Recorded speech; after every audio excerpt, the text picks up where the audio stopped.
Hola a todos y todas, bienvenidas a Viaje al Sentido. Hoy tenemos por segunda vez, y tenemos, Rafa, pocas veces a gente por Ajá. dos veces seguidas, y si la tenemos es porque es alguien muy especial, a Rafa Millán, que es psicólogo, filósofo y escritor.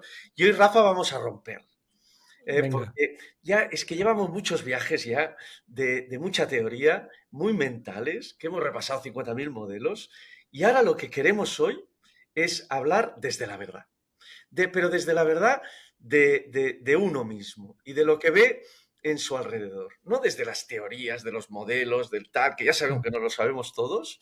Y hoy me interesa más que nunca hablar del viaje al sentido de todos nosotros desde la verdad, de uno mismo. ¿Te parece, Rafa?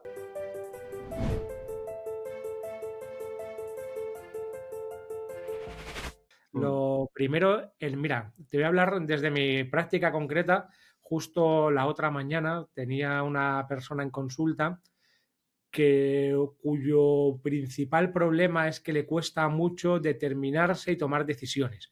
Mm. Y como tú bien estabas expresando, saber cuál es el camino que quiere seguir, y entonces enseguida oye una voz que le dice una cosa, otra que le dice la contraria, o tiene un miedo, o no sabe muy bien, o le cuesta tomar la responsabilidad, que siempre implica decidir, porque al final tenemos que eh, dar un salto al vacío, toda decisión siempre es un salto al vacío con lo puesto, improvisando y como podemos, y entonces él está siempre buscando una técnica, una forma de meditación o una escuela de filosofía no dual, es un poco vedantín, ¿no? Tipo el Vedanta Advaita que está tan de moda, esta no dualidad un poco acosmista, de tal forma que esas decisiones las veas claras y le vengan solas, ¿no?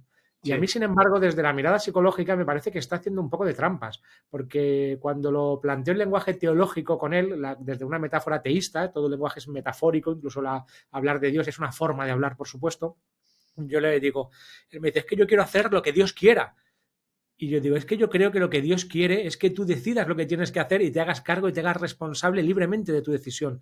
El juego está en gran medida ajustado para que en el ámbito de lo relativo todos tengamos un personaje con el que tenemos que hacer algo. No podemos enterrar nuestros talentos y esperar que una instancia externa decida por mí. Eso sería muy fácil. Mm. Una decisión por definición o elegir un camino en la vida o buscar un sentido, cuál es el sentido de mi vida, dónde apunta mi flecha, es algo que no puede ser evidente, porque Mm. si no, no tendría ninguna gracia el juego. Yo siempre pongo el mismo ejemplo tonto y digo, mira, aquí tengo dos cajas, en una hay $1.000.000 y en otra cocodrilos, ¿cuál eliges?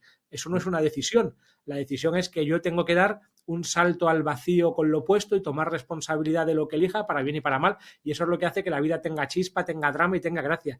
Y yo creo que todo está ajustado para conseguir ese efecto de la libertad humana. O una chica que no sabe, también otro caso que tengo, que no sabe, un clásico total, si seguir o no seguir con una determinada pareja, ¿no? Entonces yo a veces les digo, un poco bromeando, pero también para espolearla y generar un cierto efecto, le digo, bueno, generaciones de mujeres han muerto en una lucha feminista por la igualdad para que tú experimentes esta bella sensación que se llama libertad y elijas si sigues o no y te tragues las consecuencias, claro. Claro, pero para enfrentarnos a todas estas complejas problemáticas es para lo que se genera todo el juego de la manifestación. Si no, seguiríamos como en la perfecta unidad, en la autocontemplación pura de Dios en sí mismo o del principio único en una pura autocontemplación, pero ese principio, por hablar en este lenguaje, juega a dividirse a sí mismo, se sacrifica, se parte por la mitad y genera las miriadas de los mundos para volver a retornar a casa. Entonces se da como ese doble juego en el que yo creo que hay un doble nivel que en realidad es el mismo, pero es útil pedagógicamente hablar de un nivel o de una perspectiva desde lo último, o desde lo absoluto, o desde la divinidad, y desde otra perspectiva desde el ámbito de lo relativo.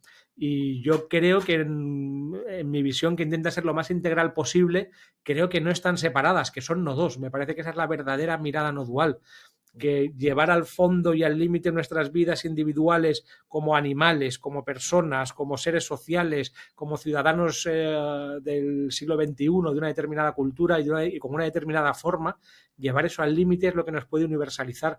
No Pero creo que ahí, haya una Rafa, contradicción. El maestro sufí que murió ya hace bastante tiempo, con el que estuvimos unas varias pequeñas temporadas en convivencia.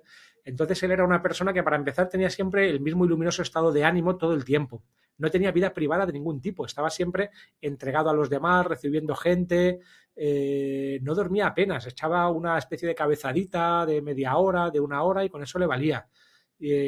nunca le veías, yo qué sé, ir al baño o cosas así. Es que es muy raro decir esto en el mundo occidental, lo cual no digo que no lo hiciera, pero tenía como unas dinámicas que hasta en lo fisiológico era diferente. Simplemente estando con él, enseguida te venía un estado de alegría, ocurrían continuamente sincronicidades y pequeños milagros a su alrededor, la gente sanaba, porque esto lo he visto yo y lo hemos visto un montón. Gente con intolerancia a la lactosa podía tomar leche a su lado sin ningún problema, gente con alergias se le curaban de manera inmediata, personas con problemáticas psicológicas muy espinosas, simplemente estando allí una pequeña temporada, era como que se sanaban, lo cual para mí como psicólogo era absolutamente milagroso.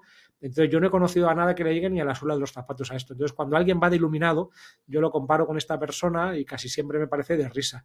Sí.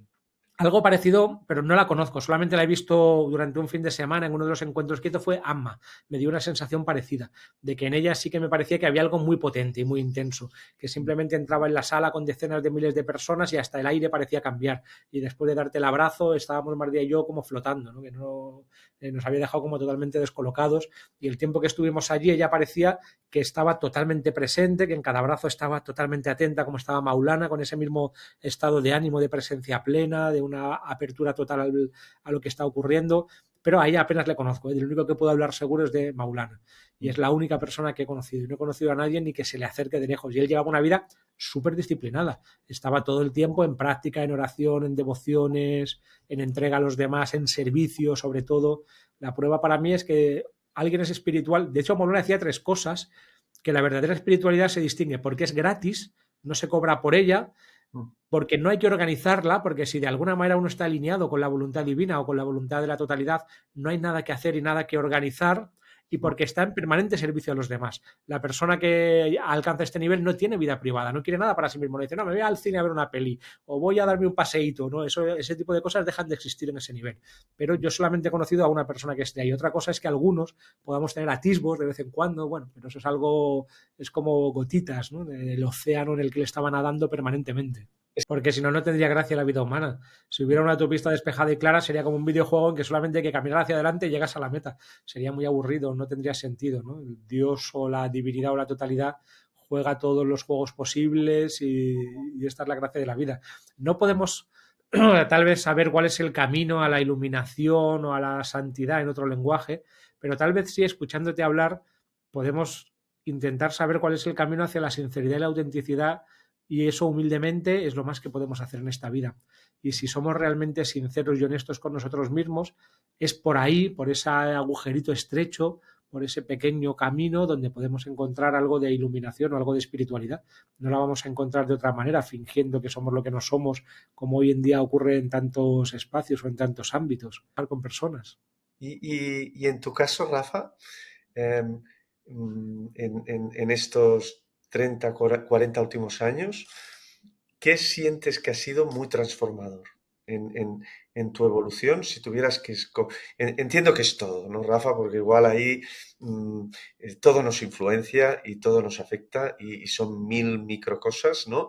Pero si tendrías que decir, oye, cositas puntuales que realmente has visto que era un antes y un después y que sientes que eres otra persona gracias a ese trabajo o gracias a haber pasado por ahí o tal, ¿qué es lo que destacarías?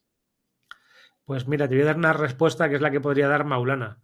Casarme, comprometerme de verdad, tener 5 hijos y entonces tener que sacarlos adelante. Eso me parece que es, y todo lo que eso implica y todo el espejo también que ellos te ponen delante para trabajar. Eso me parece que a mí me hace hacer más trabajo que todo lo demás junto. Y me he pasado la vida, pues eso, en retiros, en grupos, en prácticas, en meditaciones, y está muy bien.